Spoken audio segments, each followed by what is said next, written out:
tere tulemast! Tere! Teed seda tunnet, kui sa vaatad tagasi millelegi, mida sa just tegid või ütlesid ja mõtled, et kes see oli? See polnud ju üldse mina.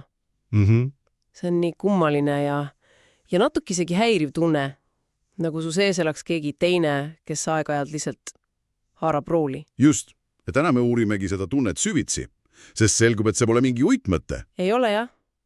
Ja me võtame appi materjalid, mis sa mulle saatsid. Need on Soome psühhoterapeudi Jorma Tähka kirjutised. Just. Tema on aastakümneid uurinud just seda, kuidas inimese mina võib niimoodi, killustuda ja mis siis edasi saab.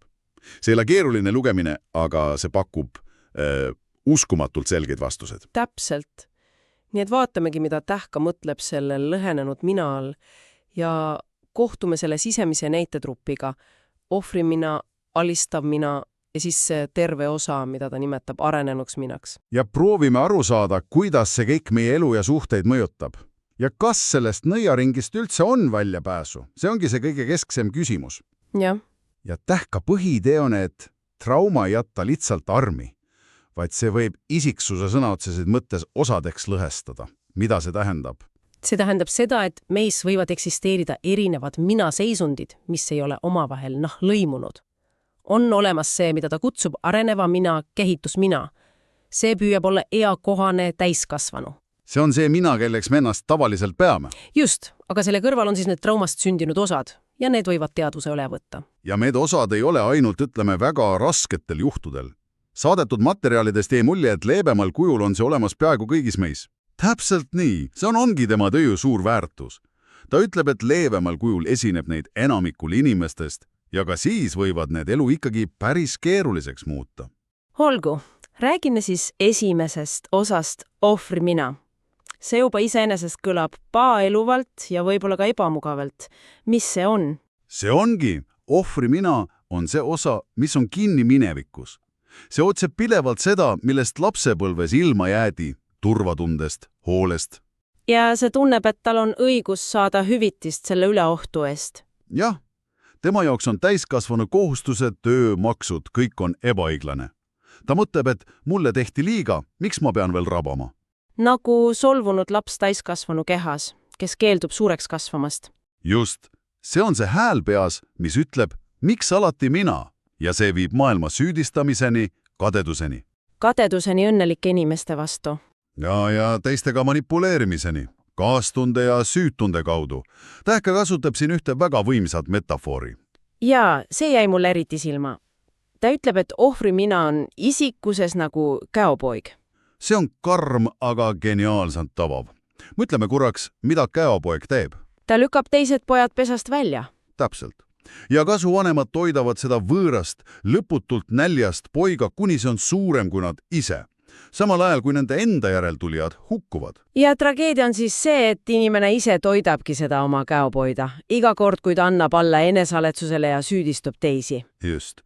Annab ta sellele osale toitu. Ja mida suuremaks see kasvad, seda enam surub see välja tema terve areneva mina. See viib otsese enesesabotaažini. Nii et inimene võib saavutada midagi suurepärast uue töökoha hea suhte ja siis see ohvri mina tuleb ja lammutab kõik ära. Just. See on nagu alateadlik kättemaks maailmane.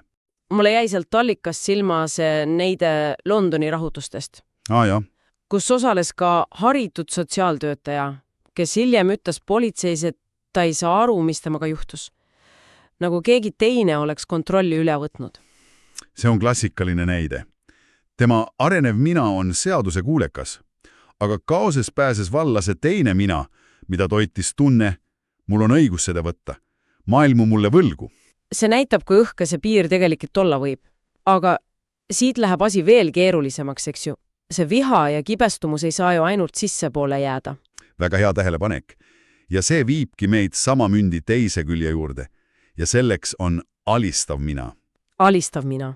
Oota, kuidas see võimalik on? Nad tunduvad ju täielike vastanditena. Üks on ohver, teine alistaja. Aga nad on sündinud samast traumaatilisest kogemusest. Kuidas? Loogika on tegelikult lihtne. Kui ohvri mina on samastumine sellega, kes kannatas, siis alistav mina on kaitsemehhanism. Inimene samastub agressoriga, trauma põhjustajaga. Et mitte tunda ennast nõrkana.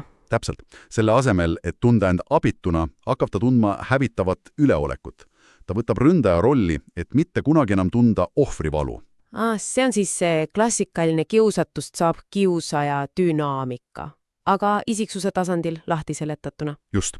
See valu ja häbi, mida ohvri mina tunneb. Lihtsalt see eksporditakse. See suunatakse kellegi teise peale. Nii et selle asemel, et tunda ennast väärtusetuna, tempeldatakse keegi teine väärtusetuks. Täpselt. Terve inimgrupp, teise nahavärvi või rahvusega. Tähka ütleb, et see ongi paljude ühiskondlike nähtuste, nagu koolikiusamine või rassism, psühholoogiline juur. Ja kõige häirivam on see, et need kaks rolli, abitu ohver ja agressiivne alistaja, võivad ühes inimuses välkkiirelt vahelduda. Just. Ja see teebki lähedaste jaoks elu täiesti kurnavaks. Ja see viib meid kõige tõsisema osa juurde. Mis juhtuks siis, kui sellise sisemise lahinguväljaga inimene saab lapsevanemaks? See on tõesti raske teema. Ma kujutan ette, et see on laastav. See ongi laastav. Sest vanem, keda domineerib ohver mina, ei ole emotsionaalselt võimeline lapsevanem olema. Ta otsib ise turvatunnet lapselt. Toimub rollide vahetus. Jah, seda nimetatakse parentifikatsiooniks. Lapsest tehakse vanema usaldusisik, murede kuulaja. Lapsest saab oma vanema sisemisele haiget saanud lapsele. See on südantlõhestav. Lapselt röövitakse lapsepõlv. Just. Ja ohver mina viib tunda lapse peale kadedust. Aga kui kontrolli haarab alistav mina, siis muutub olukord ohtlikuks. Ja Tähka märgib ka, et ametivõjudel on selliste perede aitamine uskumatult keeruline. Need vanemad oskavad lühikestel kohtumistel etendada täiuslikku vanemat. Fassaad on laitmatu. See kõik kõlab nii lootusetult. Kui inimese sisemaailm on nii kilustunud, kas teraapiast on üldse abi? Tundub, et klassikaline nõuandmine teeks asja ainult hullemaks. Sa panid täppi. Traditsioonilised meetodid siin ei tööta. Tähka enda tehnika on empaatiline kirjeldus, empaatiline kuvaus.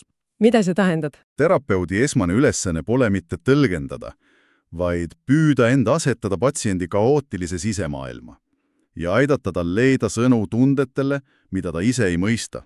Nii et see on esimene kord, kui keegi päriselt näeb ja peegeldub seda sisemist segadust. Ilma hukkamõistuta. Just. Terapeut ei püüa seda kaost kohe ära parandada. Ta on selle jaoks lihtsalt olemas. Nagu turvaline anum. See on täpselt õige sõna. Tähka kasutabki mõistet konteiner. Terapeut peab olema konteineriks patsiendi kaootilise kaosminakist talumatutele tundetele, raevule, paanikale. Ja hoides neid tundeid, näitab ta patsiendile, et need ei olegi hävitavad. Jah, et neid on võimalik tulda ja mõista. Ja kogu teraapia eesmärk on alati ja ainult üks – tugevdada arenevat mina. Terapeut ei tohi kunagi hakata seda käopooga toitma. Ta peab toetama seda osa, mis tahab kasvada. Täpselt nii. Olgu, võtame korraks hinge ja proovime selle kõik kokku võtta. Oleme siis täna lahti harutanud, kuidas trauma võib isiksuse lõhestada. Nägime seda hävitavat tantsu ohvri ja alistava mina vahel. Ja kuidas see mürgitab inimese elu. Aga nägime ka lootuse kiirt. Et väljapääs seisneb selle terve, arenev osa teadlikus toetamises. Just. Ja minu jaoks on selle raamistiku suurim väärtus see, kuidas aitab mõista pealt näha täiesti seletamatut käitumist, nii iseendas kui teistes. See ei ole sildistamiseks. Absoluutselt mitte. See on tööriist, mis aitab mõista neid sügavaid sisemisi jõude, mis sunnivad inimesi käituma viisidel, mida nad ise ka ei mõista. See annab võimaluse kaastundeks, mitte hukkamõistuks. Ja jätame sulle, hea kuulaja, lõpetuseks veel ühe mõtte Tähka kirjutistest. Ta märgib, et isegi lemmikloomadest võivad saada ohvri mina asendajad. Inimene võib hakata looma eest hoolitsema nii totaalselt, et see muutub inimsuhetest olulisemaks. Ta hoolitseb looma eest nii, nagu ta oleks tahtnud, et tema eest oleks kunagi hoolitsetud. Just. Mõtle korraks sellele, mida see ütleb meie sügavalt juurdunud vajaduse kohta hoolitseda oma enda kõige haavatavamate osade eest. Ja kuidas me mõnikord anname selle hoolitsuse ära kellelegi teisele, lapsele, partnerile, isegi loomale, selle asemel, et õppida seda pakkuma iseendale.